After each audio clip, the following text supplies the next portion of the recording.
لا حول ولا قوة إلا بالله العلي العظيم حسبنا الله ونعم الوكيل نعم المولى ونعم النصير أعوذ بالله من الشيطان الرجيم بسم الله الرحمن الرحيم الحمد لله الذي يؤمن الخائفين وينجي الصالحين ويضع المستكبرين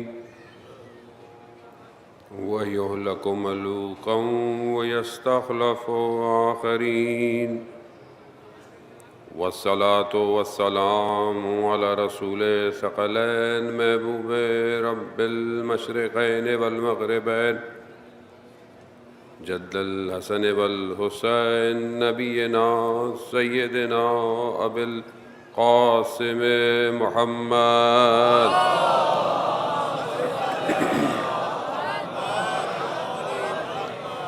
وعلى آله الطيبين الطاهرين المعصومين لا سيما بقية الله في الأرضين روحي وأرواحنا لتراب مقدم الفداء ولعنة الله على أعدائهم أجمعين بسم الله الرحمن الرحيم رب اشرح لي صدري ويسر لي أمري واحلل عقدة من لساني يفقهوا قولي أما بعد فقد قال رسول الله صلى الله عليه وآله وسلم افضل الأعمال أمتي انتظار الفرج صلوات بھیج دے محمد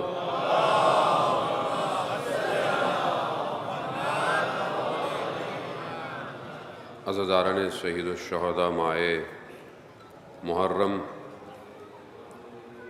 خدا کے دین کو بچانے کا شعار ہے۔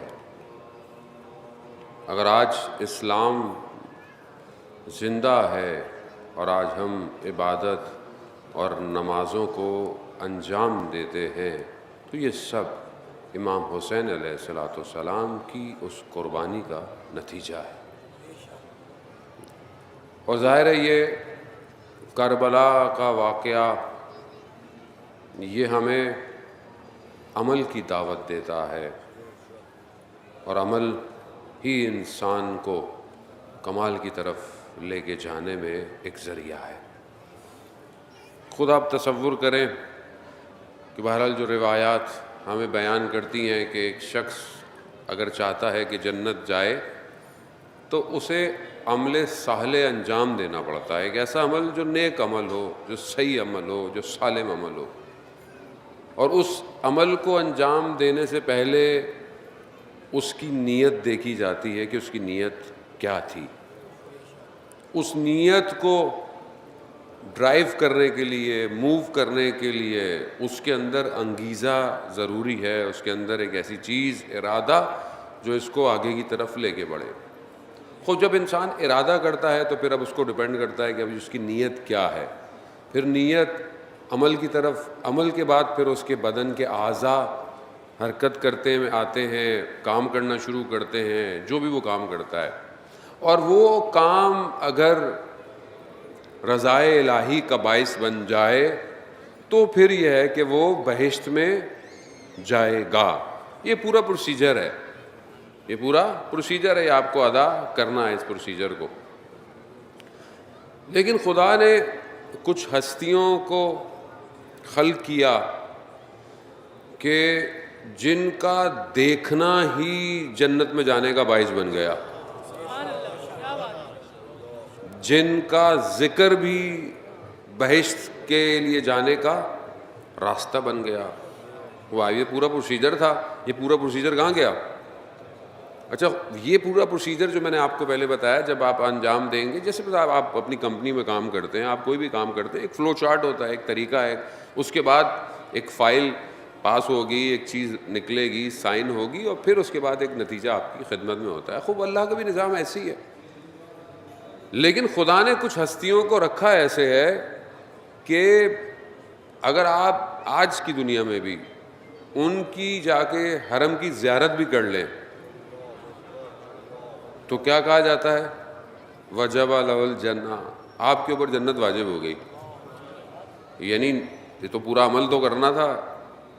یعنی وہ ہستیاں ایسی ہیں کہ وہ دوسروں کو بھی صرف جو ان کی زیارت کرے انہیں بھی جنت میں لے جاتی ہیں. اب اس کا مطلب کیا ہے؟ اس کا مطلب یہ ہے کہ وہ لوگ کہیں گے پھر مولانا عمل چھوڑ دیں. نہیں، ایسا نہیں ہے. زیارت معرفت کے ساتھ اسی کی ہوتی ہے جس کا عمل اچھا ہوتا ہے، ورنہ تو لوگ در و دیوار کو دیکھ کے واپس آ گئے. لوگ کیا تعریفیں کرتے ہیں؟ اکثر لوگ تعریف ہوتی ہے نا، خدا ہم سب کو زیارت کی توفیق عطا فرمائے. کچھ لوگ کہتے ہیں جی ہم گئے حرم، بڑے زبردست ستون تھے، بڑے زبردست پتھر لگے ہوئے تھے، کتنا اچھا شیشے کا کام تھا. ہوتا ہے نا. یہ ٹیسٹ کریں آپ، زندگی آپ کی اپنی ہے. میں تو ظاہر ہے میں اپنی زندگی ٹیسٹ کروں، آپ اپنی زندگی ٹیسٹ کریں. کیا ہوتا ہے اکثر و بیشتر آج کل؟ یہ ہوا وہ ہوا، ہم گئے ایسے اترے ویسے گئے. اللہ ہم سب کو اربعین امام حسین میں کربلا کی زیارت نصیب فرمائے. ہم یقیناً نیک نیت سے جاتے ہیں. میں یہ نہیں کہہ رہا آپ کی نیت ٹھیک نہیں ہوتی ہے کسی نہیں، لیکن ہوتا کیا ہے، رستہ کتنا اچھا تھا، رستے میں کھانے کا ہر نظام تھا، جو میرا دل چاہتا تھا مجھے کھانا مل جاتا تھا، ایسا تھا ویسا تھا، ہوٹل ایسا تھا. اگر اچھا ہوگا تعریفیں، اچھا نہیں ہوا تو برائیاں. یہ سب ہم کہتے ہیں. کوئی یہ نہیں کہتا کہ میں جب رات کی تاریکی میں حرم گیا فجر سے پہلے تو میرا دل بہت نرم تھا، میرے آنکھوں میں بہت آنسو تھے، اور جس مقصد کے لیے میں گیا تھا وہ مقصد پورا ہو گیا. اچھا ہمارے مقصد کیا ہے؟ تو ظاہر ہے ہماری تو زیارت تو مقصد ہوتی ہے، لیکن ہمارا ایک مقصد ہوتا ہے، مثلا میری بہت پریشانی ہے، کوئی مشکل ہے، میں کہتا ہوں خوب انسان، اچھی بات ہے، ڈر یہی ہے مشکلات کو حل کرنے کا. پروردگار نے مشکل کشا انہیں کو بنایا، اس میں کوئی حرج نہیں ہے. لیکن میرا پورا فوکس اسی پہ ہوتا ہے. میں بس بہت باریکی سے میں آپ کو بہت کہیں لے کے جانے کے لیے جو ہے وہ اتنی گفتگو کا مقدمہ بنا رہا ہوں. میرا پورا فوکس کیا ہوتا ہے؟ مثال کے طور پر اگر کسی کی اولاد نہیں ہے تو وہ پوری اس سے جائے گا کہ میں چلا جاؤں کسی طریقے سے قبے کے نیچے، سید الشہداء کا آپ کو پتہ ہے نا، وہ جو اوپر گنبد ہے جو نہیں کرو، وہاں پر جو ہے وہ دعا مستجاب ہے. پوری کوشش ہوتی ہے کہ میں کس طریقے سے وہاں پہنچ جاؤں. کیوں پہنچ جاؤں؟ میں اپنی دعا، میں اپنے لیے مانگوں اولاد. وہ اچھی بات ہے، بری بات ہے. واپس آ جاتا ہوں، مل گئی بہت اچھی بات، نہیں ملی پھر کہتا ہوں بھائی مولا کیا بھی گیا نہیں ملی اور کیا کروں. لیکن میری پوری طاقت توجہ اسی پہ ہوتی ہے. یا اگر کسی کا کوئی مریض ہے وہ اس کو لے کے جاتا ہے کہ اس کو شفا مل جائے، شفا وہیں سے ملے گی. بدن کی شفا بھی وہیں ہے اور روح کی شفا بھی وہیں ہے، اور کہیں نہیں ملنے والی. لیکن میرا مقصد شفا ہوتی ہے، سمجھ رہے ہیں آپ. لیکن کمال ہے ان لوگوں پر کہ جو مولا کی خدمت میں آئے، لینے نہیں آئے، دینے آئے. تبھی تو امام نے کہا، امام فرماتے ہیں نا کہ جو مجھے ملے وہ کسی کو نہیں ملے. کیوں؟ یہی وجہ ہے کہ وہاں کچھ دینا بھی بنتا ہے، صرف لینا نہیں بنتا. اور جب دینا پڑتا ہے تو پھر عمل ایسا کرنا پڑتا ہے، پھر کردار ایسا بنانا پڑتا ہے. اگر وہ لطف کر رہے ہیں، وہ لطف فرماتے ہیں کہ تم آ جاؤ آ جاؤ آ جاؤ، تو یہاں پہ بھی تو ذمہ داری ہے کہ کیسے آؤں.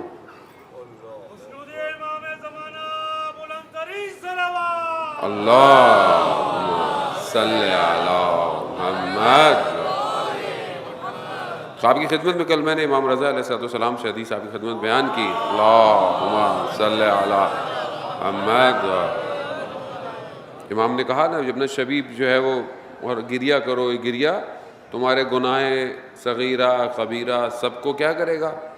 خدا صاف کر دے گا. لیکن اس کے بعد پھر اگلا اسٹیپ امام نے بتایا. اب گریا ہوا، آپ پاک ہو گئے، انشاءاللہ پاک ہو گئے، مولا نے کرم کر دیا. اب کیا کریں؟ دوبارہ گناہ کریں جا کے، دوبارہ غلطی کریں جا کے، دوبارہ کسی کا دل دکھائیں، دوبارہ کسی کی غیبت کریں؟ کیا کریں؟ پھر وہی کریں جا کے. کیا اس لیے پاک ہوئے تھے کیا؟ نہیں.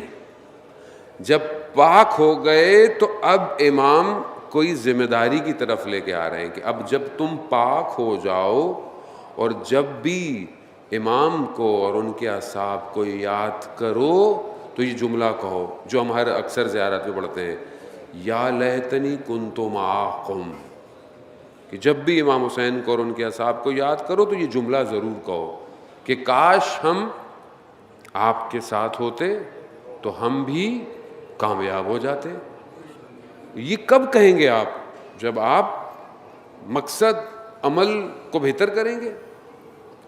یقیناً ایسے لوگوں کی آپ کو مثالیں بنے گی دنیا میں کیسے تھے اور کیا ہو گئے، لیکن ہوتے وقت عمل دکھایا ہے. بس یہاں آج کو تھوڑے تھوڑے اسٹیپ سے میں آپ کی خدمت میں جو ہے وہ آگے کی طرف بڑھنا ہے. عزیزان محترم، بغیر معرفت کے عمل نہیں ہو سکتا. ایک شخص بولے نماز پڑھ رہا ہے، کس کو پڑھ رہا ہے، کیسے پڑھ رہا ہے، کیوں پڑھ رہا ہے، توجہ کے ساتھ پڑھ رہا ہے، نہیں پڑھ رہا، کیسی پڑھ رہا ہے. یہ ضروری ہے کہ معرفت کتنی ہے. یہ معرفت آپ کو آگے کی طرف لے کے جائے گی، شناخت اور پہچان. کل میں نے آپ کو بہرحال کرسچنس کی بک میں سے مسیحیوں کی کچھ کتابوں کا حوالہ دیا. بہرحال میں بھی ایک سطحی بہت زوم ان گفتگو بھی نہیں کر رہا، کیونکہ بہرحال کوئی کانفرنس تو ہے نہیں جو میں آپ کے سامنے کوئی لٹریچر یا وہ تھیسس پیش کروں گا. میں ظاہر ہے ہمارے اپنے ایک استاد ہیں، انہی کی جو کتاب وہ انہوں نے ہمیں پڑھائی ہے، انہی میں سے تھوڑا تھوڑا حصہ جتنا مجھے یاد رہ جاتا ہے میں آپ کی خدمت میں بیان کر دیتا ہوں. میری تو کوشش ہوتی ہے کتاب ہاتھ میں لے کر آؤں، لیکن وہ ڈر لگتا ہے لوگوں سے، کہیں گے لوگ مولانا کو مجلس پڑھنا نہیں آتی. ہمارا معاشرہ تھوڑا ڈفرینٹ ہے نا. جبکہ آپ یقین کریں بڑے سے بڑا عالم مولانا صاحب بیٹھے ہیں، گواہی دیں گے اس بات کی کہ بڑے سے بڑا عالم حوضے کے اندر کتاب ہاتھ میں رکھ کے گفتگو کرتا ہے، اور ہم نے تو اپنے استادوں کو ایسے ہی دیکھا کتاب رکھ کے گفتگو کر رہے ہیں. کیوں؟ کہ صحیح پڑھے. اب یہ نہیں بولے گا لوگوں ان کو پڑھنا ہی نہیں آتا، حافظہ اچھا نہیں ہے. ہم تو اتنے ہم زبردست ہیں نا. ابھی میں بھی دیکھ رہا ہوتا بعض لوگ مجلس ماشاءاللہ لائف جاری ہوتی ہے، دیکھ رہا ہوتا ہوں نیچے لوگوں کو کمنٹ آ رہے ہوتے ہیں مولانا کو پڑھانے کی کوشش کر رہے ہوتے ہیں. وہ خوب اچھی بات ہے انسان کو دیکھ. اب آپ خود دیکھیں کہ میں شیخ عباس قمی کا واقعہ آپ کی خدمت میں عرض کروں کہ شیخ عباس قمی کے جنہوں نے مفاتیح الجناح جو ہمارے گھروں کے اندر ہے دعاؤں کی کتاب، جس کو کمپائل کیا ہے انہوں نے، ساری چیزوں کو جمع کر کے زیارتیں، بہت بہترین کتاب ہے. ہر شیعہ کے گھر میں وہ کتاب ہے. اگر نہیں ہے تو آج موبائل میں اس کی اپلیکیشن ہے، شیعہ ٹول کٹ ہے، یا مفاتیح الجناح اردو میں ہے یا پرشین میں ہے، عربک میں ہے. یعنی کتنا خلوص تھا کہ آج اتنے سالوں کے بعد بھی وہ کتاب ہمارے پاس ہے. خلوص ہے ان کا. کیسا خلوص تھا؟ ان کے والد صاحب گھر آتے ہیں، کہتے ہیں کہ اپنے بیٹے سے کہ بیٹا آج میں مجلس میں گیا تو ایک عالم دین مجلس پڑھ رہا تھا، خطاب کر رہا تھا، کتنی اچھی مجلس پڑھ رہا تھا، کاش بیٹا تم بھی ایسا کرتے یا تم بھی ایسی پڑھتے. شیخ عباس قمی خاموش رہے. وہ جو شخص مجلس پڑھ رہا تھا وہ شیخ عباس کی کتاب ہاتھ میں رکھ کے پڑھ رہا تھا. جو مصائب کی کتاب ہے ان کی نفس المحموم، اسے رکھ کے دیکھ کے پڑھ رہا تھا. انہوں نے یہ نہیں کہا کہ بابا آپ کیسی باتیں کر رہے ہیں، تو میری کتاب سے پڑھ رہا ہے. کہا نہیں. کہا بابا میرے حق میں دعا کیجئے. خلوص اور اخلاص کہاں لے کے چلا جاتا ہے. وہ اسی کتاب بہرحال جیسے میرا گفتگو چل رہی ہے، ایک حصہ کہ شاید اس کو ایک آدھ دن اور مجھے آہستہ آہستہ تھوڑا بیان کرنا پڑے گا کہ یہودیوں کی کتاب، کرسچنس کی کتاب اور اہل سنت کی جو قدیمی پرانے منابع ہیں، یعنی جو ریفرنس بکس ہیں، ان کے اندر جو ہے وہ ایک اچھی خاصی تعداد جو ہے وہ آخری امام کے بارے میں حدیثوں کی ہے. اور پھر انشاءاللہ آگے آنے والے دنوں میں وہ بتاؤں گا کہ جو کامن چیزیں ہیں ہماری اور ان کی کتابوں میں وہ کون کون سی ہیں. کچھ لوگ کرتے کنفیوز ہیں. ایکچولی لوگ سمجھتے ہیں کہ شاید امام مہدی صرف شیعوں کے ہیں. اچھا یہ بھی تاریخ میں بتایا ہے باقاعدہ لوگوں نے کہ کچھ لوگوں نے اس کو بہت ہلکا لیا، لائٹ لیا، اور سمجھا کہ مہدویت جو ہے وہ صرف شیعوں کا تفکر ہے، جبکہ ایسا نہیں ہے۔ 211 ہجری سے سٹارٹ ہوا ہے کہ جو ان کی قدیمی کتابیں ہیں ان کے اندر جو ہے وہ وقت کے آخری امام کے بارے میں حدیثیں روایت کے ساتھ شامل ہوئی ہیں۔ سب سے پرانی جو سب سے زیادہ ہے وہ مسند ابن حنبل ہے، کہ جو خود ان کے امام بھی ہیں، 4 اماموں میں سے ایک ان کے امام بھی ہیں۔ ان کی جو کتاب ہے مسند احمد، اس کے اندر 136 حدیثیں ہیں جو آخری امام کے ٹاپک کو کور کرتی ہیں۔ اس 136 میں سے کچھ حدیثیں ایسی ہیں کہ جو یہ کہتی ہیں کہ خلیفہ 12 ہوں گے، باقاعدہ ٹاپک وائز اس کو ڈیوائیڈ کیا گیا ہے۔ کچھ حدیثیں ایسی ہیں کہ جو یہ کہتی ہیں کہ آخری امام جو ہیں وہ رسول خدا کی اولاد میں سے ہیں۔ 4 حدیثیں ایسی ہیں کہ جو یہ بیان کرتی ہیں کہ ان کا نام وہی نام ہوگا جو رسول کا نام ہوگا۔ 4 حدیثیں یہ بیان کرتی ہیں کہ حضرت عیسیٰ ان کے پیچھے تشریف لائیں گے، باقاعدہ چیپٹر وائز کیا ہوا۔ یہ سب سے قدیمی منابع ہے، یعنی یہ بہت قدیمی، اور انہوں نے اچھی طرح اس کو ڈیٹیل سے بیان کیا۔ اسی طرح آپ ابن ماجہ میں آ جائیں، ابن ترمذی میں آ جائیں، ان سب کے اندر اچھی خاصی تعداد جو ہے وہ حدیثوں کی، اور باقاعدہ جو ہے وہ بعض کے اندر پورے آخری زمانے کے فتنے کو بتایا گیا، ظہور سے پہلے کیا ہوگا، ظہور میں کیا ہوگا، اس کے بعد کی نشانیاں، باقاعدہ خود امام کی جو ہے وہ شکل کیسی ہوگی، یہ سب کچھ ہے۔ وہ حدیثیں ہیں جو ظاہر ہے حدیثیں وہ گھر سے تو لے کے نہیں آئے، حدیثیں تو وہی ہیں جو پیغمبر سے چلتی ان تک آئی ہیں۔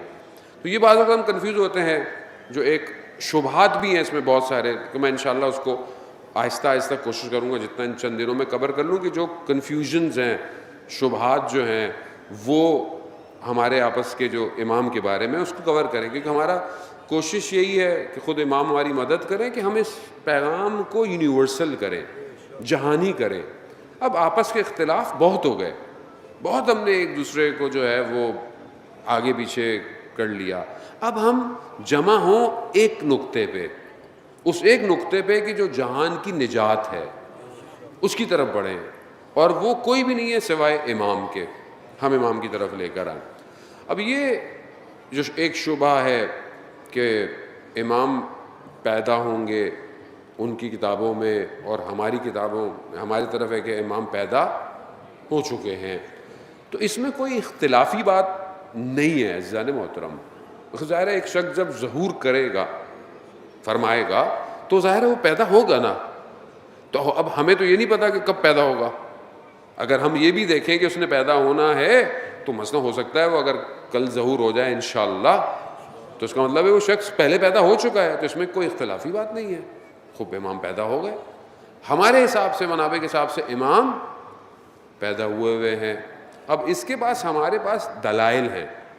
جو لوگ بہت زیادہ اعتراض کرتے ہیں کہ یہ وہ دلائل نہیں دیتے، لیکن ہمارے پاس دلائل ہیں۔ ایک بہت بڑے عالم دین آیت اللہ شمس الدین اپنی کتاب میں ولی الزمان کے اندر، اس کی شاید پہلی جلدی کے اندر امام انہوں نے ذکر کیا، ایک عالم دین نے توسل کیا خود امام سے کہ مجھے جو ہے وہ بتائیے کہ آپ جو ہیں وہ اتنے طولانی، اتنی لمبی عمر ہے، مجھے اس کی کوئی دلیل دیں۔ سو گئے رات کو، خواب میں انہوں نے امام کو دیکھا، اور امام نے قرآن کی آیت کی تلاوت کی جو حضرت یونس سے ہے، جس کا رابطہ۔ کیا آیت ہے قرآن کی پروردگار کہتا ہے کہ ہم جو ہے وہ اگر حضرت یونس خدا کی تسبیح نہیں کرتے تو اس دن تک، جس دن مبعوث کیا جائے گا، اس دن تک مچھلی کے پیٹ میں ہوتے۔ اب جب یہ اٹھے، انہوں نے بولا کہ فضولات امام زمان ہے، امام نے کرم کیا ہے۔ یعنی کیا؟ یعنی اس دن تک رہتے۔ خوب یہ قرآن کی آیت، جب قرآن یہ کہہ رہا ہے کہ تسبیح نہیں کرتے، تو اس دن جس دن مبعوث کیا جائے، یعنی جس دن اٹھانا جائے گا، دوبارہ ہم سب کو اٹھایا جائے گا، اس دن یعنی قیامت تک مچھلی کے پیٹ میں رہتے ہیں۔ یعنی خدا یہ قدرت رکھتا ہے۔ اور پھر یہی سیم الفاظ جو ہیں وہ اسی اسٹرکچر کے اندر اصحاب کہف کے لیے بھی ہیں کہ ان کو بھی جب تک وہ سو رہے ہیں، جب تک دوبارہ اٹھایا نہیں جائے گا۔ خوب یہ ساری چیزیں. تو یہاں اور بھی بہت ساری دلیلیں ہیں. خب یہ تو ہے مطلب امام کو ابھی جو امام کی ایج ہے وہ 1186-87 آلموسٹ ہے. یہ کوئی بڑی بات نہیں ہے.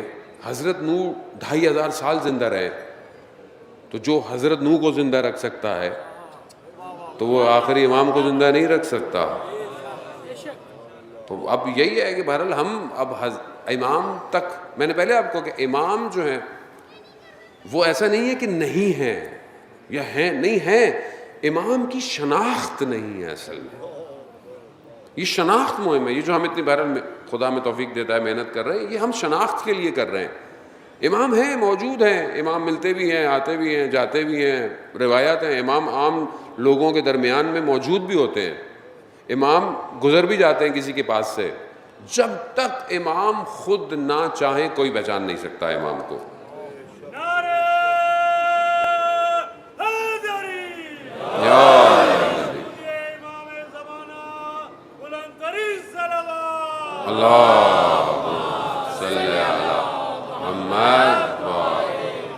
جب تک وہ خود نہ چاہیں کوئی نہیں پہچان سکتا عزیزان محترم. اب یہ ہم کیسے پہچانیں؟ کوئی کوالٹیز آپ کو ڈیولپ کرنی پڑیں گی.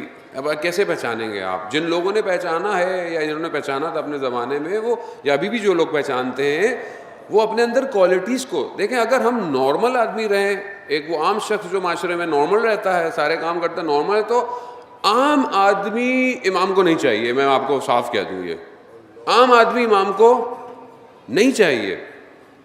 خوب کیسا آدمی چاہیے؟ وہ شخص کہ جس کی سطح تھوڑی سی بلند ہو, شعور کی, بصیرت کی, تفکر کی, عبادت کی. یعنی نارمل عبادت کرتے ہیں, خوب اضافہ کریں. واجب پڑھتے ہیں, مستحبات کا اضافہ کریں. مستحبات پڑھتے ہیں, تفکر فکر کا اضافہ کریں, کتاب کے مطالعے کا اضافہ کریں. اخلاق اگر صحیح نہیں ہے اس کو صحیح کریں. لوگ آپ سے ناراضی ہیں, لوگوں کو راضی کریں. یعنی کیا؟ یعنی صرف ایک جہت میں نہیں بڑھنا عزیزان محترم, ایک جہت میں نہیں بڑھنا, یعنی ایک اینگل میں نہیں بڑھنا آپ نے. یعنی صرف طول میں. ابھی درخت صرف لمبا ہوتا جائے تو کسی کام کا ہے؟ تم توجہ کا طالب ہوں آپ کی. درخت صرف لمبا ہوتا جائے نہیں, درخت طول میں بھی رشد کرتا ہے اور عرض میں بھی رشد کرتا ہے. یعنی لمبا بھی ہو رہا ہوتا ہے جتنی اس کی نشو و نما ہے, اور اپنی شاخوں کو, اپنے پھلوں کو بھی عطا کرتا ہے. یعنی یہ دونوں ڈیولپمنٹ ضروری ہے. ایک شخص ایک ہی کام کرتا رہے, بس میں تو صرف نماز پڑھتا ہوں, میں سارے کام کرتا ہوں, اخلاق زیرو, کردار زیرو, زبان تن, لوگوں کو زخم دینا, تو کیا کریں گے آپ اس کی نماز؟ کیونکہ جو بھی دنیا میں اچھا ہے اس کا تعلق شجر طیبہ سے ہے, اور جو بھی اللہم صلی اللہ علیہ محمد, اور جو بھی خراب ہے جیسا بھی ہے اس کا تعلق شجر خبیثہ سے ہے. خوب شجر طیبہ کیا ہے؟ کہ جو اس کی اندر کی جڑیں ہیں وہ کون ہے؟ وہ پیغمبر اکرم حضرت محمد مصطفیٰ صلی اللہ علیہ وآلہ وسلم. اللہم صلی علی محمد. اور اس کا جو تنا ہے, اس کا جو ستون ہے, وہ کون ہے؟ وہ مولا کائنات ہے. اللہم صلی علی محمد. اور جو اس کی شاخیں ہیں وہ کون ہیں؟ وہ ائمہ علیہ الصلوۃ والسلام ہیں. اور اس کے پتے جو ہیں وہ یہ مومنین ہیں. جب کسی مومن کا انتقال ہوتا ہے تو ایک پتا گر جاتا ہے, اور جب ایک مومن پیدا ہوتا ہے تو ایک نیا پتا اس درخت میں آ جاتا ہے. اور یہ درخت کہاں ہے؟ ارض و سما. اس کو ہم اس کو ظاہری آنکھ سے نہیں دیکھ سکتے, مگر حقیقت یہی ہے. یعنی صرف ایک ہی طرف نہیں بڑھنا, یعنی اپنے آپ کو ایسا بناؤ کہ ایک درخت کی طرح, کہ جو نہ صرف بیٹھنے والے کو سایہ دے بلکہ اس کو پھل بھی دے, اور دوسرے مخلوقات کو بھی خوراک دیتا رہے, ہواؤں کے رخوں کے لیے بھی اس کو ڈائیورژن دیتا رہے, ایک شخص ایسا ہو پھر کمال ہے. امام کو ایسا شخص چاہیے. سید آیت اللہ سید رضی تبریز کے تھے، کہتے میرے گھر میں کچھ کام تھا، کچھ دیوار بنانی تھی، کچھ اس طرح کے. میں نے مزدوروں کو، بنائی کو، ان کو بلایا تو میں نے دیکھا ان میں ایک جوان ہے جس کی کیفیت ایسی تھی کہ میں نہیں سمجھا کہ یہ عام جوان نہیں ہے. میرا دل چاہتا میں اس سے بات کروں، کھولوں یہ کیا ہے، لیکن موقع نہیں ملتا تھا. پھر ایک دن میں نے اس سے پوچھا کہ جب دوپہر کو تھوڑی دیر آتی ہے تو سارے مزدور تو کھانے پینے کے لیے بھاگ جاتے ہیں، یعنی کھانا کھانا ہے، تم فوراً نماز کی طرف کیوں جاتے ہو؟ تو اس نے بہرحال قرآن کی آیت کے مطابق ہے کہ جب وقت ہے خدا کا، قرآن کی جب خدا کی طرف سے دعوت آئے تو پھر صرف خدا ہی کی طرف جانا چاہیے. کہا میرے اندر لرزہ پیدا ہو گیا کہ ایک مزدور ایسی سوچ رکھتا ہے. کہا پھر ایک دن ضرورت تھی سیڑھی کی ضرورت تھی کہیں سے کام کے لیے، تو کہیں سے کرایہ لی. پھر اس کو بھیجا کہ جا کے سیڑھی واپس کر کے آؤ. واپس آتے آتے سے دیر ہو گئی، معمول سے زیادہ ہو گئی. تو میں نے اس سے پوچھا کہ اتنی دیر کیوں ہو گئی؟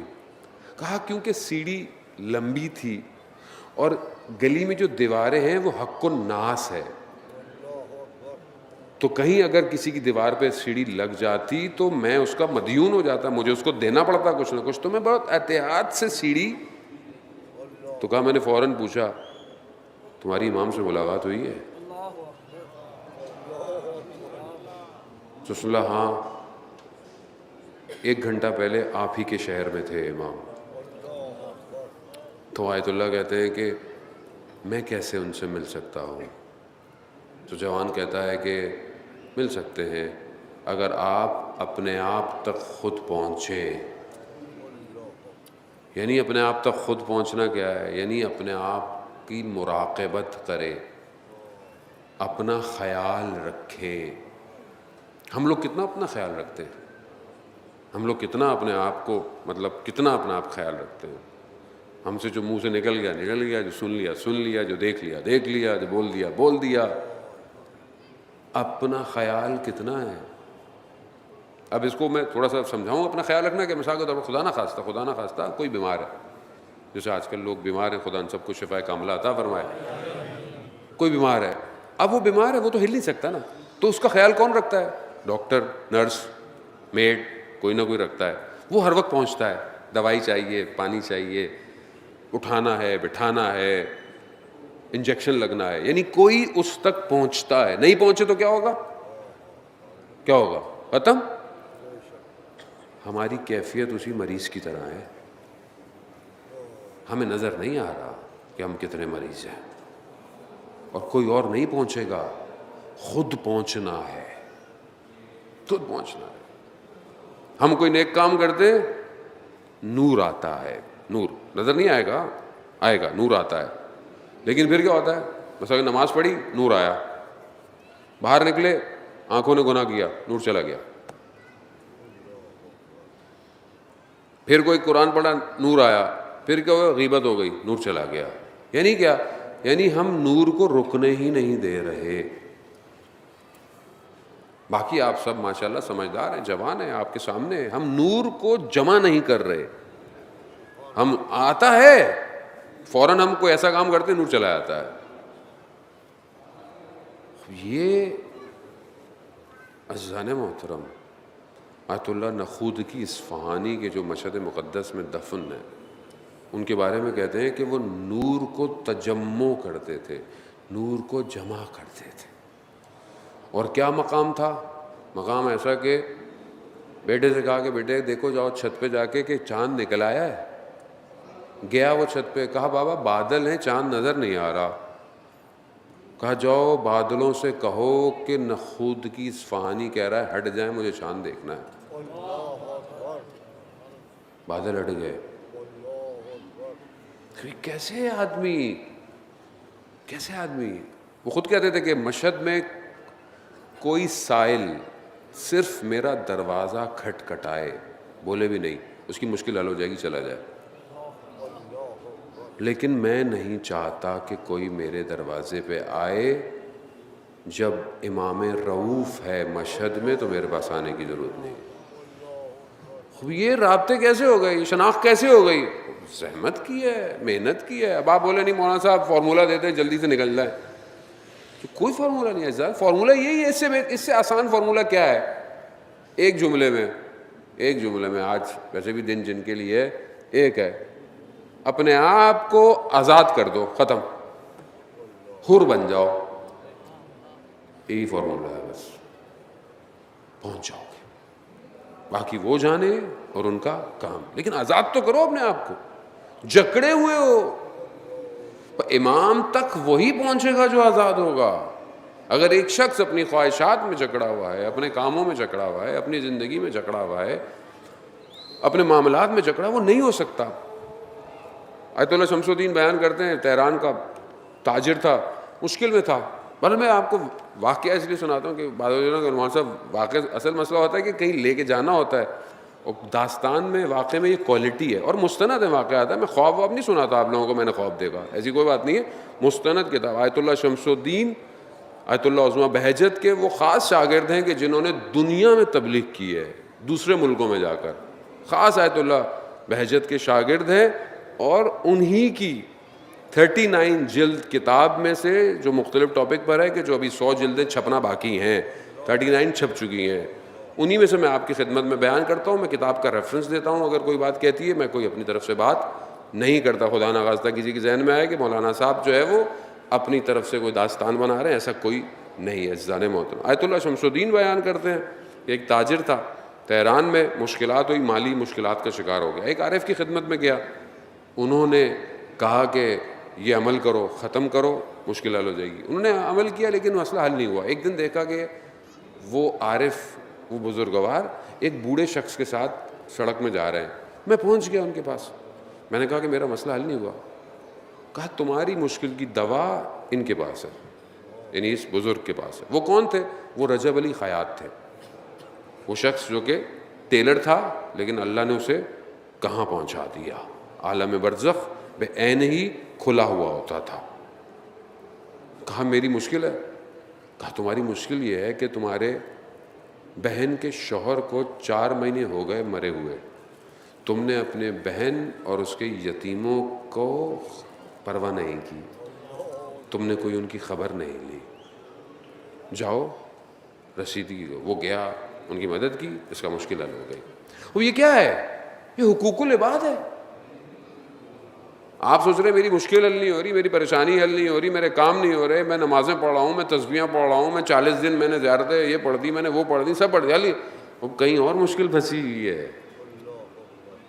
اور جب آپ اس کو حل کرنے کی کوشش کریں گے تو آپ کلیکٹیوٹی ایک درخت کی طرح بنیں گے, تبھی امام آپ کو اپنے گلستان میں جگہ دیں گے.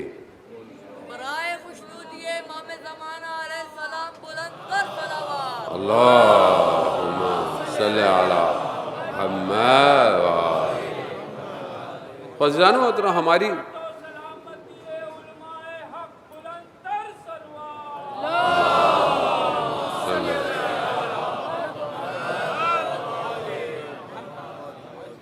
کربلا بھی دیکھیں, یہ کربلا ماہ محرم, عزاداری, مجلس میں آنا, اصل یہ وہی ایک خاص لطف الہی ہے کہ جو ہمیں دعوت دے رہا ہے, آؤ جہاں تم پورے سال اتنی تیزی سے نہیں جا سکتے, ہم تمہیں تیزی سے لے کے جائیں گے, لیکن آؤ. مگر جب اب آ گئے ہو تو یہاں سے جانے کے بعد تم وہ نہ رہو جو آئے تھے,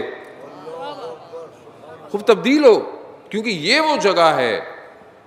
یہ نہیں کہ خود میں مجلس پڑھاؤں, نہ, خود مجلس, عزاداری, سید الشہداء کا ذکر, اس ہدف کا ذکر کرنا, خود اپنے اس ذات اور کیپیسٹی کے اندر وہ جگہ ہے کہ جو ایمان کو بلند کرتی ہے. آپ کوئی اور تھے, آپ آئے, آپ یہاں سے واپس ہوئے, پلٹے, اگر آپ کے ایمان میں اضافہ نہیں ہوا تو اس کا مطلب ہے کہ یا تو پھر آپ میں کچھ بہت بڑا مسئلہ ہے, یا پھر بولنے والے میں کوئی مسئلہ ہے. یعنی کوئی ایک چیز ہے. اب وہ رکاوٹ کیا ہے, وہ آپ کو دور کرنی ہے, اور وہ بغیر توسل کے نہیں ہو. اس لیے میں نے پہلے بھی کہا کہ جب بھی مجلس میں آئیں ایک تو باوضو آئیں، دوسرا توسل کر کے آئیں کہ یا سیدہ ہم آپ کے بیٹے کی عزا میں جا رہے ہیں، خالی ہاتھ نہ آئیں، اور وہ معرفت دیں کہ ہم یہاں سے اٹھیں تو ہم آپ کے بیٹے تک پہنچ جائیں۔ کربلا ہے یہی۔ آج دنیا کیوں گھبراتی ہے؟ مجلس سے کیوں گھبراتی ہے؟ کیوں گھبراتی ہے مجلس؟ کیوں چاہتی ہے کہ یہ مجالس صحیح نہ ہوں؟ اگر ہو رہی ہیں تو ایسی ہوں کہ ان میں سے کچھ ملے نہیں، ہائی جیک ہو جائیں، کچھ ادھر ہو جائے کچھ ادھر ہو جائے۔ صحیح کیوں گھبراتی؟ کیونکہ انہیں پتا ہے کہ یہ جو موومنٹ ہے پوری سید الشہداء کی، یہ امام تک لے کے جائے گی، یہ امام تک۔ کربلا ٹنل ہے، کربلا ایک ایسا ٹنل ہے اس مادی دنیا میں، جو اس میں داخل ہو گیا اس کا ایگزٹ جو ہے وہ صرف ظہور ہے، اس کے علاوہ کچھ نہیں ہے۔ اللہ صلی محمد۔ اب آپ اپنے آپ کو جتنا اس میں ڈالیں گے یہ اتنا تیزی سے آپ کو لے کے جائے گا۔ یہ ان کا کمال ہے عزیزان محترم۔ کیا کمال ہے؟ واقعہ آپ نے سنا ہوا ہے، ابو بصیر جو کہ راوی ہے کئی حدیث کا، امام کا صحابی ہے، چھٹے امام کا، کوفہ کا رہنے والا ہے، بہت ساری بہرحال روایت آپ سنتے بھی رہتے ہیں ابو بصیر سے۔ اس کا ہمسایہ تھا، برابر میں رہتا تھا کوفہ میں، لیکن اس کا عمل اچھا نہیں تھا، گھر سے گانوں کی آوازیں آنا، غلط کام کرنا۔ یہ ہمسایہ سمجھتے ہوئے یہ تذکر دیتے تھے کہ یہ کام اچھا نہیں ہے۔ وہ بھی احترام کرتا تھا کہ کیونکہ ہمسایہ ہے، اچھا شخص ہے، شریف النفس ہے، سن لیتا تھا، ورنہ کون سنتا ہے؟ آج کل تو آپ اپنے بھائی کو کوئی نصیحت نہیں کر سکتے، آج کا جو دور ہے، دوسروں کو کیا نصیحت کرے۔ وہ ایسے کرتے تھے۔ ایک دن انہوں نے پھر نصیحت کی ان کو، تو شخص نے کہا کہ میں ایک شرط پہ سب چھوڑ دوں گا، اگر تم میرے لیے وہ جس کو تم امام مانتے ہو وہ میرے لیے اگر یہ دے دے گارنٹی آج کی زبان کے اندر کہ مجھے بچا لیں گے تو میں سب چھوڑ دیتا ہوں۔ اس نے بولا ہاں ٹھیک ہے۔ ابو بصیر مدینہ گیا، مولا کی خدمت میں پہنچا، مولا کو بتایا میرا ہمسایہ ہے، ایسا ایسا ہے۔ وہ کہتا ہے کہ اگر مولا میری لیے شفاعت کر دے۔ امام نے کہا ہاں ہم اس کی شفاعت کر دیں گے۔ اسے کہو کہ سب چھوڑ دے، سب چھوڑ دے۔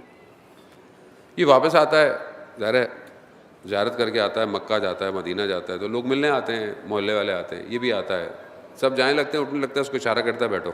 جب سب چلے آتے ہیں اس سے کہتے ہیں کہ مولا نے تمہارے لیے پیغام بھیجا ہے۔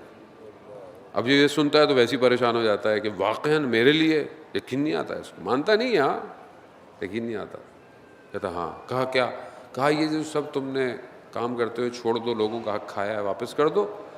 امام کہہ رہے ہیں کہ میں تمہیں شفاعت کروں گا، ہم تمہیں ضمانت دیتے ہیں۔ امام کی ضمانت ہے یہ۔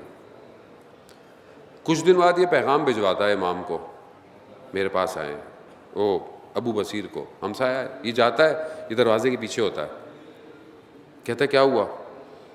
کہا کہ جس جس کو میرے ذہن میں تھا حق میں نے سب کو واپس کر دیا، حتیٰ اب میرے پاس میرے تن پہ لباس نہیں بچا، میں نے سب دے دیا ہے، اور اتنا اپنے آپ کو ختم کیا کہ بدن میں گوشت بھی کم ہو گیا ہے۔ آپ کو پتہ ہے استغفار جو صحیح استغفار ہے گناہوں کے بعد، مولا متقیان کی احادیث کی روشنی میں، اقوال کی روشنی میں کیا ہے؟ اتنا گریہ کرو کہ جس بدن سے تم نے گناہ کیے تھے وہ گوشت ڈھل جائے، گوشت ڈھل جائے، ختم ہو جائے بدن سے، جس سے اگر حرام کھایا تھا یا کوئی کام کیا تھا۔ اتنا گریہ ہو، اتنا سجدے ہوں کہ گوشت ختم ہو جائے بدن سے۔ اور جو ان کو سمجھ میں آ جاتا ہے وہ ایسا کرنے میں ان کو کوئی مشکل نہیں ہوتی، کہ انہیں پتہ ہوتا ہے کہ یہ دنیا کچھ نہیں دے گی، وہیں سب کچھ ہے۔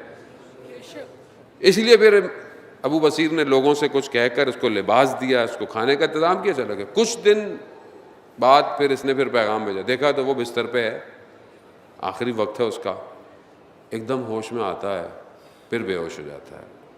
یہ چند دفعہ ایسا ہوتا ہے، ابو بصیر ساتھ بیٹھے ہوئے، آخری دفعہ جب ہوش میں آتا ہے کہتا ہے ابو بصیر مولا نے وفا کر دی، مولا نے وفا کر دی، اور پھر چلا جاتا ہے۔ ابو بصیر کچھ عرصے کے بعد جیسے ہی مدینہ میں جاتے ہیں، امام کے گھر میں داخل ہوتے ہیں، ابھی آ ہی رہے ہوتے ہیں، تو امام وہیں سے کہہ دیتے ہیں ابو بصیر ہم نے تمہارے ہمسائے کے ساتھ وفا کی۔ یہ کتنی بڑی بات ہے، لیکن یہ تب ہمیں سمجھ میں آئے گی جب ہمیں امام کی معرفت ہوگی، شناخت ہوگی، پہچان ہوگی امام ہے کیا، امام کہتے کسے، روحی لقل فدا، مالی لقل فدا، میری جان آپ پر فدا ہو، میرا مال آپ پر فدا ہو، میری اولاد آپ پر فدا ہو، میرے ماں باپ۔ کب ہوں گے یہ فدا؟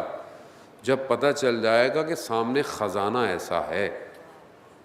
اس کو سمجھنے کی کوشش کریں دانے محترم، ہم ظاہری طور پر ہیں، میں خدا نخواستہ آپ کو دل آزاری نہیں کر رہا، نہ آپ کو کہہ رہا ہوں، میں اپنے آپ کو کہہ رہا ہوں، ہم ظاہری طور پر امام کو مانتے ہیں، ہم اپنے وجود سے امام کو محسوس نہیں کرتے۔ کتنا تڑپتے ہیں ہم امام کے لیے، کتنا روتے ہیں ہم امام کے لیے، کتنا گریہ ہے ہماری زندگی میں امام کے لیے۔ آپ کو اگر میں آج خدا نہ خواستہ لیٹ ہو جاؤں، نہیں آؤں، آپ کتنے پریشان ہوں گے، مولانا نہیں آئے، مولانا نہیں آئے، میری حیثیت کیا ہے؟ کچھ بھی نہیں ہے، میں نے مجلس پڑھنی ہے، میں ذاکر ہوں اہل بیت کا، اہل بیت کی وجہ سے میری اہمیت ہے، ورنہ اور کوئی اہمیت نہیں ہے، ذکر کی وجہ سے اہمیت ہے۔ آپ اسی ذکر کی وجہ سے میرا انتظار کریں، میں نہیں آؤں، آپ پریشان ہوں گے، گھڑیاں دیکھیں گے، فون کریں گے، ادھر رکھیں گے، ٹریفک میں کہاں ہے، تھوڑی دیر کے لیے، جبکہ آپ کو پتا ہے کہ 10 دن تو مولانا آ ہی رہے ہیں کم از کم۔ 1100 سال سے ایک شخص نہیں آیا، کبھی گھڑی دیکھی ہم نے یوں کر کے، مولا 1187 سال ہو گئے، کب آئیں گے، کیوں نہیں آ رہے؟ اس کا مطلب ہے کہ ابھی تک اندر کیفیت پیدا نہیں ہوئی، عزیزان محترم، نہیں ہوئی۔ ہم سمجھنے کی کوشش کریں کہ شخص پلٹتا ہے، پلٹنا ضروری ہے۔ آیت اللہ قاضی طباطبائی رضوان اللہ تعالیٰ علیہ کے دور میں نجف میں ایک شخص تھا جو بدمعاش تھا، ان لوگ اس کو دیکھتے تھے، ڈرتے تھے، آ جاتا تھا سامنے، کوئی مجال طاقت نہیں رکھتا تھا کہ اس کو کوئی کچھ کہہ دے، لیکن سید کا احترام، یعنی آیت اللہ قاضی کا احترام کرتا تھا، جب بھی آ جاتے تھے خاموش ہو جاتا تھا۔ قاضی نے ایک دن گلی بازار میں گزرتے ہوئے اسے بولا کہ تم میرا احترام کرتے ہو؟ کہتا ہوں میں آپ کا بہت احترام کرتا ہوں۔ کہا دوستی کی وجہ سے؟ کہہ رہا بہرحال جو بھی ہے۔ کہا اچھا اسی دوستی کی وجہ سے ایک کام کرو۔ کہا کیا؟ کہا آج رات جب گھر جاؤ تو سحر میں بیدار ہو جانا، سحر میں یعنی فجر سے پہلے بیدار، خود ساری رات سوتا ہی نہیں تھا، وہ تو ویسے ہی جاگتا رہتا تھا، قہوے خانوں میں بیٹھا رہتا تھا۔ کہا پھر؟ کہا تہجد کی نماز پڑھنا۔ اب آپ دیکھ رہے ہیں ڈاکٹر جانتا ہے مریض کو کہاں ہٹ کرنا ہے، یعنی ایک شخص جو نماز نہیں پڑھتا اسے کیا کہہ رہے ہیں؟ تہجد پڑھنا۔ کہہ رہے میں کہہ رہا دیکھو اگر دوستی ہے نا، دیکھو دوستی کی خاطر، بس آج دوستی کی خاطر یہ کام تم نے کرنا ہے۔ آپ یقین کریں وہ گیا، اسے نیند تو آئی نہیں، وہ اٹھا۔ یہ دیکھیں کہ تصرف پاک نفوس کسے کہتے ہیں، اولیاء خدا کسے کہتے ہیں، نفوس میں تصرف کر جاتا ہے۔ اٹھا، وضو کرنے حیات میں آیا، وضو کرنے آیا نا تو وضو کیا اور اس کی نگاہ آسمان کی طرف گئی، پھٹ پڑا۔ کہا پروردگار میں تیرا گناہگار بندہ، میری زندگی میں اتنی خطائیں، اس ٹائم تیرے ولی تیری عبادتیں کر رہے ہوں گے، تجھے انہی کا صدقہ میرے گناہوں کو معاف کر دے۔ آپ سوچیں ایسا شخص بنا کہ وہ خود ولی بن گیا۔ کیسے؟ ایک شخص، ایک مرشد، ایک استاد، ایک عارف، ایک نگاہ ڈالی، شخص کو پلٹا دیا. کیسے پلٹا دیا؟ کہ یہ اپنے اندر یہی ہوا. یہ تو چھوٹی سی مثال تھی. آئیں کربلا کے اندر اس کی سب سے بارز ظاہر مثال کربلا میں، کہ جو در سیدہ پہ آ گیا بس وہ بچ گیا، جس نے در چھوڑ دیا وہ جہنم میں چلا گیا. یہ قانون ہے دنیا کا. اس دنیا کا قانون یہی ہے. جو در سیدہ سلام اللہ علیہ پہ آ گیا وہ بچ گیا. قرآن میں ہم پڑھتے ہیں اِنَّا أَنزَلْنَاهُ فِي لَيْلَةِ الْقَدْرِ وَمَا أَدْرَاكَ مَا لَيْلَةُ الْقَدْرِ. تمہیں کیا پتا ليلة القدر کیا ہے؟ خیر من الف شہر، 1000 مہینوں کی راتوں سے افضل ہے ایک رات. خوب روایت کہتی ہیں کہ بی بی سیدہ سلام اللہ علیہ کے لیے بھی یہی ہے کہ ليلة القدر کون ہے؟ اللہم صلی علی محمد وآلہ وسلم. تو ليلة القدر کون ہے؟ کا سیدہ ليلة القدر. خوب اس کی تفسیر عالم دین کہتے ہیں اس کی تفسیر تمہیں کربلا میں نظر آئے گی. کہا جب 2 محرم کربلا پہنچنے سے پہلے جب ایک مقام پر امام رکے اور یہ سامنے لشکر آیا جس کا سردار حر تھا. حر تھا نا، لشکر کا سردار تھا. آیا، آمنا سامنا ہوا، ہزاروں کا لشکر ہے. امام اس سے پہلے ایک مقام پہ پانی بھر چکے ہیں، پیاسا ہے. ہزاروں کے لشکر کو سیراب کیا، حتیٰ جانوروں کو بھی سیراب کیا، پہلا پانی. یعنی جو مادی طور پر سیراب کر سکتا ہے تو مانوی طور پہ کیا سیراب کرے گا؟ جب جانے لگے تو حر نے امام کے فرس پہ ہاتھ ڈال لیا، سواری کو چھانا. اب امام جانتے ہیں، کیوں؟ دلوں کے طبیب ہے نا. دلوں کا طبیب کون ہوتا ہے؟ امام ہوتا ہے. ہادی کون ہے؟ امام. امام ہدایت کے لیے، امام کا ہر جملہ ہر عمل ہدایت کے لیے. اسی لمحے امام نے یہ گستاخی تھی بہت بڑی. یعنی امام کو روکنا، امام کے راستے کو روکنا، امام کو جانے نہ دینا، خب یہ مشکل کا. امام نے کیا فرمایا؟ تیری ماں تیری عزا میں بیٹھے حر. اللہ، یہ امام نے کیوں فرمایا؟ امام کوئی تحقیر کر رہے تھے؟ نہیں، امام اسے بیدار کر رہے تھے. امام اسے دروازے پہ بلا رہے تھے. حر نے کیا کہا؟ حر نے کہا کہ اگر کوئی اور عرب کا شخص یہ کہتا تو میں اسے جواب دیتا، لیکن میں آپ کی والدہ کے احترام میں بس. یہی ہے خیر من الف شہر. یعنی یہ ایک احترام حر کو 1000 مہینوں کی راتوں کا نہیں، صدیوں کا سفر کروا گیا. آج بھی آپ حضرت حر کے جائیں، مقبرے پر جائیں، جا کر کہیں یا کاشف الکرب عن وجہ الحسین، اے وہ جس نے امام حسین کے چہرے سے کرب اور غم کو دور. اکشف کربی بحق الحسین. حضرت حر آپ کی مشکلات کو حل کر دیں گے. جانے محترم، حوضہ علمیہ قم حضرت حر کے توسل سے بنا ہوا ہے پورا حوضہ. میں بھی اسی کا طالب علم. یہ حضرت حر کی دین ہے. صدیوں کا سفر. حر نے وقت گزر گیا، چھوڑ دیا، خاموش. شب عاشورہ آئی.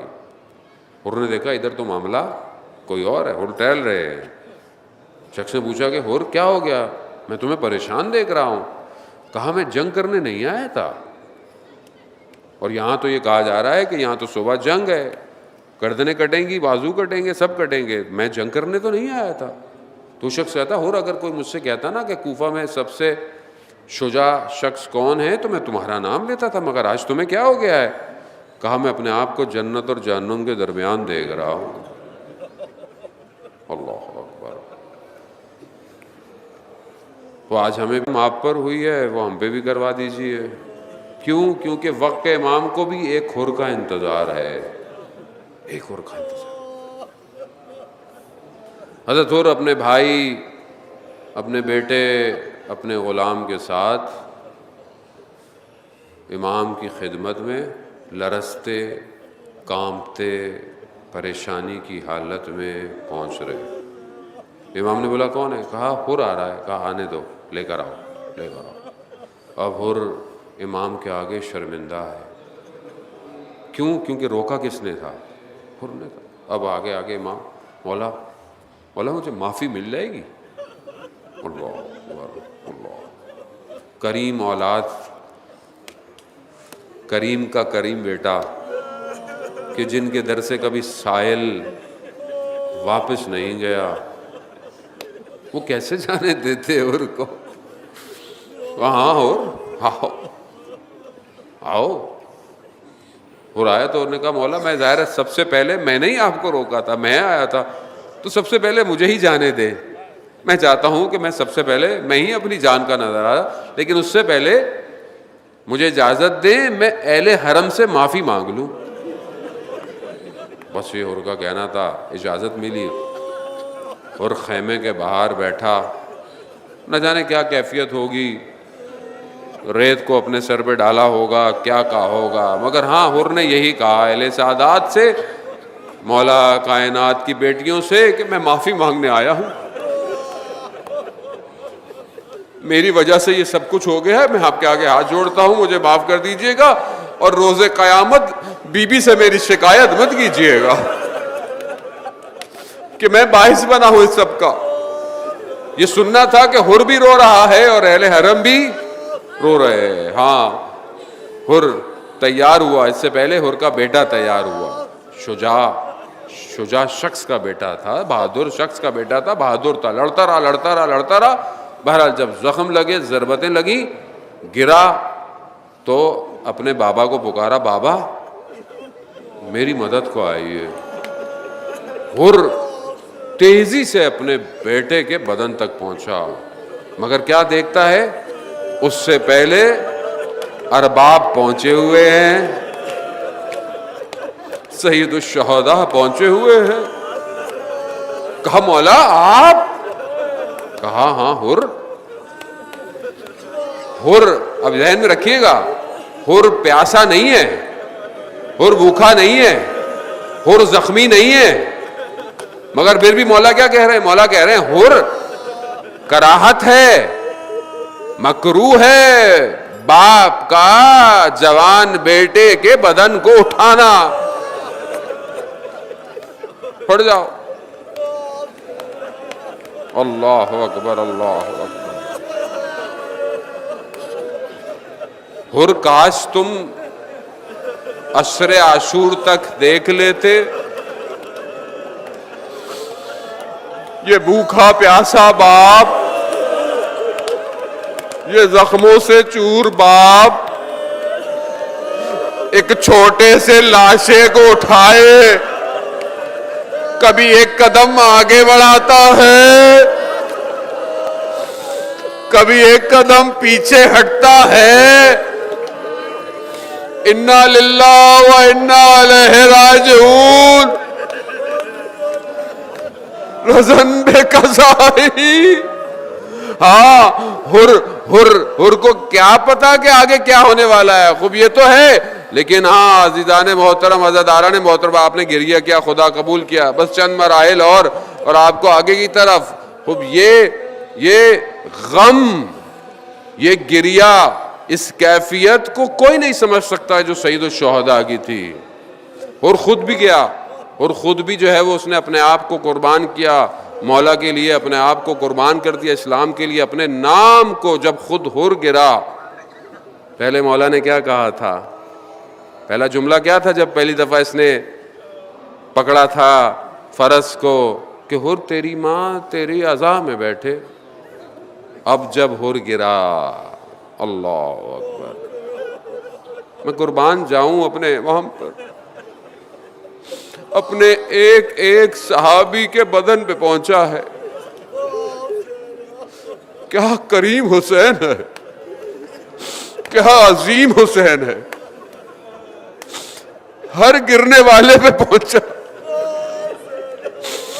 ہر بدن پہ پہنچا، حر پہ پہنچا، حر کے سر کو اٹھایا، کہا حر تیری ماں نے تیرا نام کتنا اچھا رکھا ہے، حر تو واقعی حر ہے، تو آزاد ہو گیا۔ ہاں آزاداران محترم کہتے ہیں کہ حضرت حر کے سر پر مولا نے وہ کپڑا باندھا، وہ رومال باندھا جو اپنی والدہ سے لیا تھا، تاکہ کیا، تاکہ قیامت تک، بیان کرتے ہیں کہ بہت عرصہ گزر گیا، کچھ کھدائیاں ہوئیں، کچھ چیزوں کھودا گیا، اور حضرت حر کی قبر کے اندر یا پانی آ گیا تھا کسی عالم کے خواب میں آ کر، جب دیکھا گیا، جب بدن کو نکالا گیا کئی سالوں کے بعد، تو دیکھا وہ رومال آج تک حر کے ماتھے پہ بندھا ہوا ہے، یہی شفاعت کا باعث بن گیا۔ اے حر کیا تمہاری قسمت، کیا آپ کی قسمت کے بی بی کا رومال آپ کو اس کمال پر لے گیا۔ اے پروردگار ہم خطا کار، ہم گناہ گار، یا سیدہ ہم بھی آپ کے بیٹے کی عزا میں آئے ہیں، ایک کرم ہم پر بھی کر دیجئے، ایک دروازہ ہمارے لیے بھی کھول دیجئے۔ آج دنیا بڑی پریشان ہے، اپنے یوسف کو آج بھیج دیجئے، ہم بھی حر کی طرح آپ کے بیٹے کے کاروان میں قربان ہو جائیں گے۔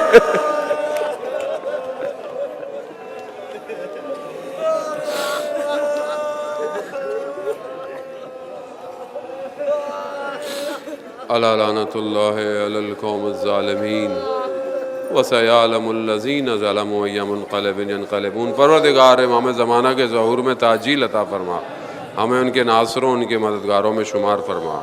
پروردگار ان بہتی ہوئی آنسوؤں سے تجھے واسطہ، تجھے توسل حضرت حر کا پروردگار، وہ بھی امام کے ان شہداء میں سے ایک شہید ہے کہ جس کے در پہ دعائیں مستجاب ہوتی ہیں۔ پروردگار تجھے اس حر کا واسطہ جس نے امام کے چہرے سے ہم اور غم کو دور کیا۔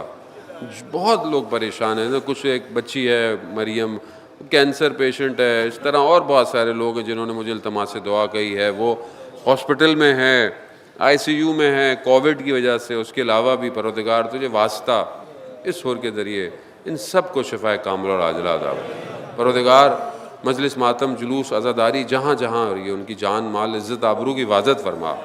ہمیں ان ایام میں پروردگار مقصد امام حسین کو سمجھنے کی توفیق عطا فرما، ہمارے اس اعمال سے ہمارے وقت امام کو راضی فرما۔ پروردگار ہمیں حج عمرہ اور زیارات کی توفیق عطا فرما، ہمیں ہمارے گھروں کو قرآن کی تلاوت سے منور فرما، ہمارے مرحومین کی مغفرت فرما، اہل بیت کے ساتھ انہیں محشور فرما، ہمارے ملک پاکستان کو عزت اور استحکام عطا فرما، اور جتنی بھی بہرحال گورنمنٹ کی طرف سے، پولیس کی طرف سے، رینجر کی طرف سے، جتنے بھی بہرحال ادارے اور جتنے بھی لوگ اسکاؤٹس ہو گئے، ویڈیو بنانے والے، دریاں بچھانے والے، سارے کام کرنے والے، جو بھی بہرحال ان ایام میں کسی بھی طریقے سے اپنے مولا کی خدمت کر رہے ہیں، پروردگار اپنی بارگاہ سے ان کے لیے اجر کثیر عطا فرما۔ پروردگار ہمارا خاتمہ بالخیر عطا فرما۔ اللہم ارزقنا زیارت الحسین فی الدنیا و شفاعتہ فی الآخرہ۔ صلوات بھیجتے محمد